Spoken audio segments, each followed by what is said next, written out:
सुप्रभात बच्चों। जैसे कि हम इससे पहले हिंदी साहित्य के इतिहास के अंतर्गत हिंदी भाषा किसे कहते हैं, हिंदी साहित्य के कौन कौन से भाग हैं, जैसे गद्य, पद, गद्य के अंतर्गत और पद के अंतर्गत कौन कौन सी विधाएं आती हैं, तथा हिंदी गद्य और पद किसे कहा जाता है, इस विषय में पूरी चर्चा कर चुके हैं, अध्ययन कर चुके हैं। इसके साथ साथ हिंदी गद्य साहित्य का क्या इतिहास है, उसके अंतर्गत काल विभाजन किस प्रकार किया गया है और उस सभी कालों के विभिन्न प्रमुख लेखकों के बारे में हम विस्तृत अध्ययन कर चुके हैं। अब हम हिंदी साहित्य के इतिहास का दूसरा भाग, हिंदी पद साहित्य का इतिहास, इसके विषय में विस्तृत अध्ययन करेंगे। अब हिंदी पद साहित्य के इतिहास के अंतर्गत सबसे पहला काल आदि काल आता है। मतलब हम पहले भी, जैसे मैंने आपको पिछली बार बताया था कि साहित्य का के अंतर्गत पद साहित्य का जन्म पहले हुआ था, गद्य साहित्य का उसके पश्चात, काफी पश्चात हुआ था। तो सबसे प्रारंभिक काल को आदि काल कहा जाता है। हिंदी पद साहित्य का जब रचना, पद्य रचना, काव्य की रचना जब से आरंभ हुई उसे आदि काल या प्रारंभिक काल कहा जाता है। इसके काल विभाजन के विषय में बहुत मतभेद है। कुछ लोग 950 ईस्वी से, तो कुछ लोग 1000 ईस्वी से, और वैसे 1050 ईस्वी से माना जाता है। और इसे 1050 ईस्वी से 1375 ईस्वी तक इस काल को स्वीकार किया गया है। आदि काल क्योंकि सबसे प्राचीन का, आदि अर्थात प्राचीन, आदि काल सबसे प्राचीन काल था और इसे विभिन्न नामों से भी पुकारा जाता है, जैसे कि प्रारंभिक काल, वीरगाथा काल, चारण काल, सिद्ध सामंत काल।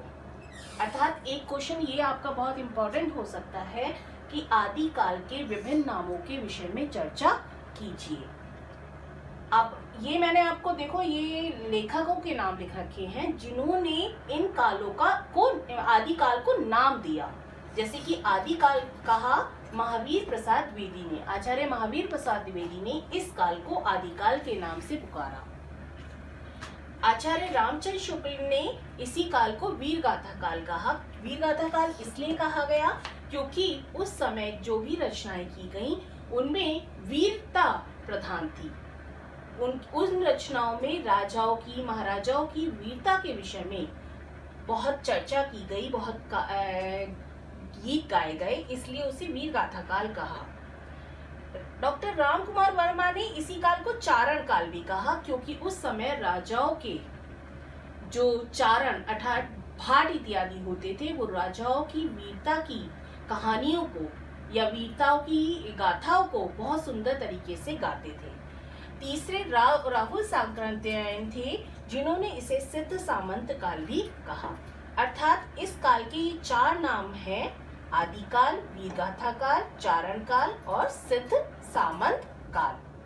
अब हम अगर इस काल के प्रमुख कवियों के विषय में बात करें तो चंद्रबरदाई की पृथ्वीराज रासो सबसे प्रमुख रचना मानी जाती है, या इसे सबसे प्राचीन रचना भी कहा जाता है काव्य में। इसके अलावा जगनिक की परमाल रासो, नरपति नालय की बीसलदेव रासो, दलपति विजय की खुमान रासो और अमीर खुसरो की पहेलियां, ये काव्य रचनाएं आदिकाल की सबसे प्रमुख रचनाएं हैं। अच्छा, इसमें मैं एक बात और बताना चाहूंगी। अमीर खुसरो को हम काव्य खड़ी बोली का जनक भी मानते हैं या जन्मदाता भी मानते हैं, और उन्होंने इसीलिए उन्हें काव्य का तोता भी कहा जाता था। अर्थात अमीर खुसरो को खड़ी बोली पद का जनक माना जाता है। ये आपका आदिकाल हुआ और इस समय में प्राचीन रामायण और प्राचीन रामायण की रचना हुई थी, जिसके रचयिता वाल्मीकि माने जाते हैं और उन्होंने संस्कृत में रामायण की रचना की थी। इसके पश्चात दूसरा काल हमारा आता है भक्ति काल।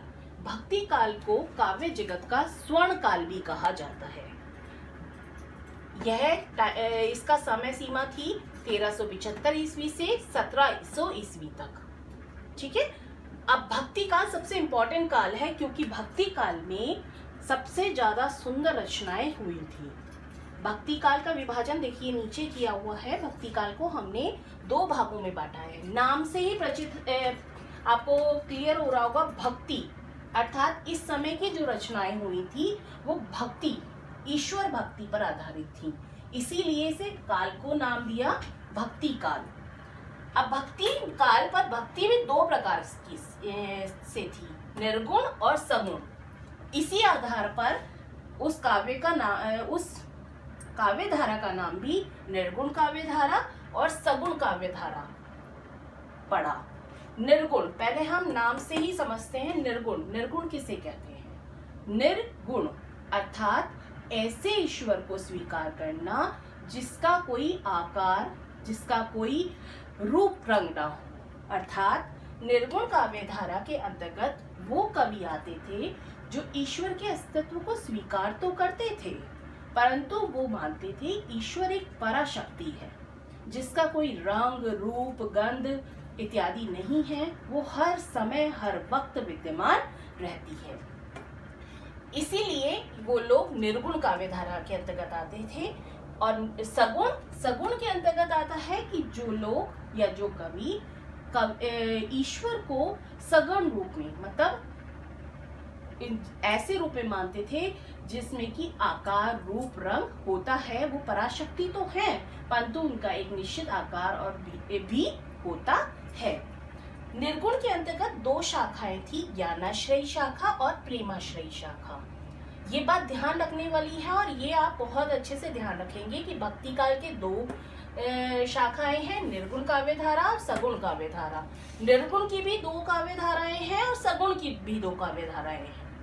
अब निर्गुण के अंतर्गत आता है ज्ञानाश्रयी, अर्थात जिस काव्य धारा में ज्ञान के ऊपर आधारित काव्य रचनाएं की गई, और प्रेमाश्रयी जिसके अंतर्गत प्रेम के आधार पर, अर्थात भगवान की भक्ति को प्रेम के रूप में देखा, उसमें प्रेमाश्रयी काव्य धारा मानी जाती है। ज्ञानाश्रयी काव्य धारा में उसे संत काव्य धारा भी कहा जाता है और उसके मुख्य कवि हैं नानक, कबीर। नानक ही वही है गुरु नानक जी। गुरु नानक जी जो सिख धर्म के जन्मदाता भी माने जाते हैं, वही हैं। उनकी रचना मुख्य है जपपुंजी। और कबीरदास जी ने विभिन्न प्रकार के दोहे इत्यादि कहे हैं, जिनकी रचना है बीचक, सबद और रामायणी। और तीसरे हैं रैदास, जिन्होंने विभिन्न प्रकार के दोहे लिखे हैं। तो ये है हमारी ज्ञानाश्रयी संत काव्य धारा।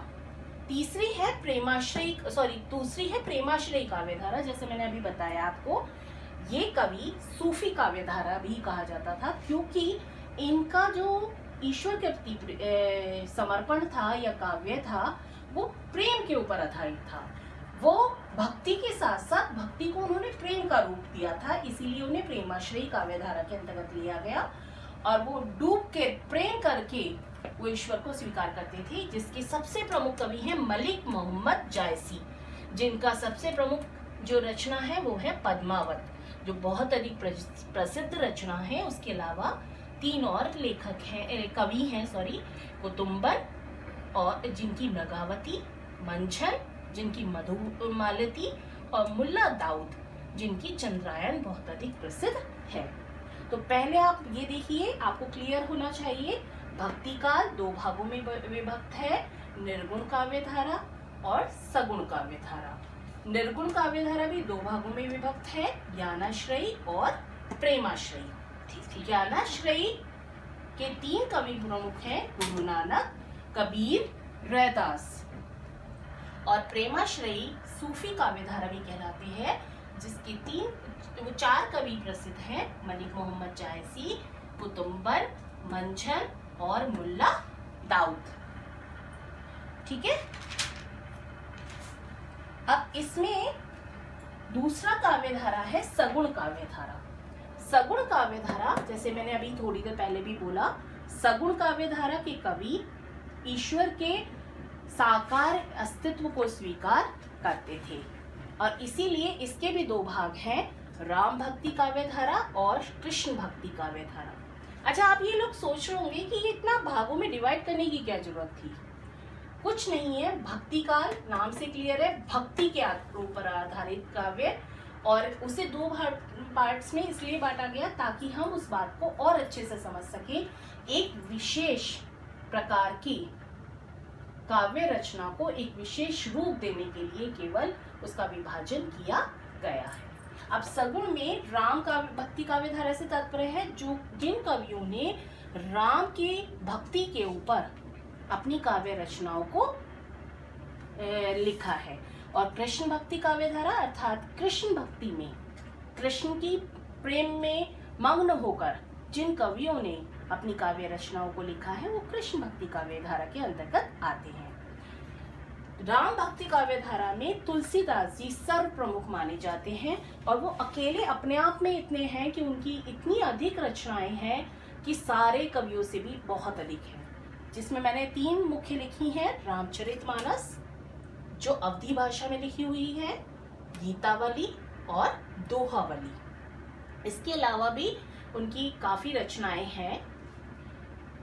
दूसरा है कृष्ण भक्ति काव्यधारा जिसके प्रमुख कवि सूरदास जी माने जाते हैं, जिन्होंने सूरसागर, साहित्य लहरी प्रमुख रचनाएं लिखी हैं। रसखान, मीराबाई की मीरारी मल्हार प्रमुख है। नंददास जिसकी रस मंजरी सर्वप्रमुख मानी जाती है। इसके अलावा भी कुछ बातें हैं जो भक्ति काल की प्रमुख हैं कि भक्ति काल का उदय कहाँ हुआ था। भक्ति काल का उदय दक्षिण भारत में माना जाता है और इसके जन्मदाता रामानुज माने जाते हैं, जिनके 12 शिष्यों के माध्यम से दक्षिण भारत से उत्तर भारत में भक्ति काल का फैलाव हुआ था। अब एक और प्रश्न आता है कि अष्टछाप की स्थापना कब हुई थी और कहाँ हुई थी। अष्टछाप की स्थापना भक्ति काल में ही हुई थी और 1565 ईस्वी में विठल नाथ जी ने भक्ति काल के अंतर्गत अष्टछाप की स्थापना की थी। अब इधर आपको देखने को मिलेगा तुलसीदास जी। अब एक क्वेश्चन ये भी आता है, तुलसीदास जी के गुरु का क्या नाम है। तो तुलसीदास जी के गुरु का नाम नरहरिदास जी था। इसके पश्चात हमारा तीसरा काल आता है रीति काल। रीति काल की जो रचना समय काल था वो 1700 ईस्वी से 1900 ईस्वी तक माना जाता है। रीति काल अर्थात प्रेम के ऊपर आधारित या रीति और नीतियों के ऊपर आधारित काल, अर्थात इस समय जो रचनाएं हुई थी वो रीतियों के आधार पर, जो समाज में फैली हुई रीतियां होती हैं उसी के आधार पर थी और इसी के आधार पर उसे 3 भागों में बांटा गया था, रीतिबद्ध काव्य, रीति मुक्त काव्य और रीति सिद्ध काव्य। अर्थात रीतिबद्ध का मतलब होता है जो रीतियों में बंध कर अपनी काव्य रचनाओं को करते थे, जिनमें सबसे प्रमुख कवि केशव दास जी माने जाते हैं। केशव दास जी को कठिन काव्य का प्रेत भी कहा जाता है। कठिन काव्य का प्रेत, ये भी एक क्वेश्चन है अच्छा कि केशव दास जी को कठिन काव्य का प्रेत कहा जाता है और इनकी काव्य रचना रामचंद्रिका है। दूसरे एक और है पद्माकर जी की रचना पद्माभरण, ये प्रमुख रचना है। दूसरा रीति काल का दूसरा विभाजन हुआ है रीति मुक्त काव्यधारा। रीति मुक्त काव्यधारा से तात्पर्य है वो कवि जिन्होंने रीति के बंधनों को तोड़कर नई सोच के साथ रचनाओं का निर्माण किया, उन्हें रीति मुक्त काव्यधारा के अंतर्गत लाया गया, जिनमें प्रमुख हैं घनानंद और बोधा आप याद कर सकते हो, जोधा से बोधा। घनानंद उन्होंने सुजान सागर लिखा और बोधा उन्होंने इश्कनामा लिखा। तीसरा हमारा आता है रीति सिद्ध, अर्थात एक वो होते हैं ना जो रीतियों को, जो भी नियम रीतियां हैं उनको सिद्ध कर लेते हैं, वो एक कवि थे बिहारी। बिहारी जी ने अपने दोहे, बिहारी जी ने एक ही रचना लिखी है, उनकी एक ही रचना है, पर वो ही उनकी एक रचना सर्व प्रमुख मानी जाती है, सारे काव्य जगत में अपना स्थान प्रमुख रखती है, बिहारी सस्सई, जिसमें दोहे लिखे हैं बिहारी ने, और उनके बारे में प्रसिद्ध भी है गागर में सागर भरना, अर्थात उनका एक एक दोहा महाकाव्य के समान प्रमुख माना जाता है। ये आपका है चौथा काल, हमारा आधुनिक काल है, जो 1900 ईस्वी से अभी तक माना जाता है। इसको हम बाद में चर्चा करेंगे, पहले हम इस सब को क्लियर कर लेते हैं। फिर से देख लो, आदिकाल सबसे पहला काल, भक्ति काल, रीति काल। आदिकाल के 4 नाम प्रमुख हैं, आदिकाल, वीरगाथा काल, चारण काल और सिद्ध काल। भक्ति काल के 2 शाखाएं हैं, निर्गुण और सगुण। निर्गुण की भी 2 शाखाएं हैं, ज्ञानाश्रयी, प्रेमाश्रयी। सगुण की भी 2 शाखाएं हैं, राम भक्ति काव्य धारा और कृष्ण भक्ति काव्य धारा। रीति काल की भी 3 है। मतलब ये बातें आपको सबसे पहले याद हो जानी चाहिए, ये आपका याद करने का पोर्शन है जो आपको बाय हार्ट होनी चाहिए कि ये इतने विभाजन है और ये कवि प्रमुख हैं, और सबसे पहले जिनका नाम लिखा है वो उस काल के प्रतिनिधि कवि माने जाते हैं, जैसे कि चंद्रबरदाई आदिकाल के, गुरु नानक ज्ञानाश्रयी काव्य धारा के, मलिक मोहम्मद जयसी प्रेमाश्रयी काव्य धारा के, तुलसीदास जी राम काव्य धारा के, और कृष्ण भक्ति काव्य धारा के सूरदास जी। क्लियर? Okay, thank you. आगे हम अगले नेक्स्ट उसमें करेंगे कंटेंट।